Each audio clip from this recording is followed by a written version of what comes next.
الرحمن الرحیم جو واقعات آج لاہور میں خاص طور پر چوک یتیم خانہ جہاں سے میں ایم این اے بھی رہا ہوں وہاں پہ جو حالات ہو رہے ہیں وہ انتہائی تشویشناک ہے۔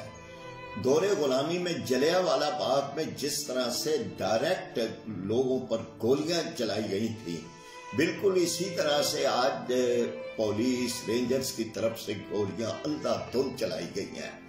یعنی یہ حکومت سیاسی لوگوں کی حکومت ہے، لیکن جو اقدامات کیے جا رہے ہیں اس میں یہ ہے کہ جیسے دور دور تک انہیں سیاست کی ہوا بھی نہیں لگی، ایک درندگی کا انداز ہے، ایک دہشت گردی کا انداز ہے۔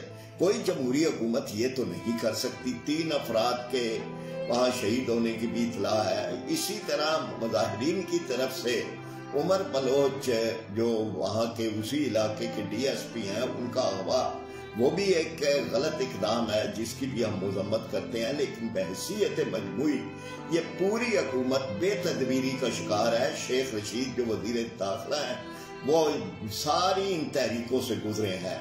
کیا کسی تحریک کے اندر اس طرح سے ہوا ہے؟ ہم بھی پوری زندگی ہماری بھی اسی طرح سڑکوں پہ اور تحریکوں میں رہی ہے۔ کیا اس طرح سے حکومتوں نے کبھی ماضی میں کیا ہے جس طرح سے یہ حکومت کر رہی ہے؟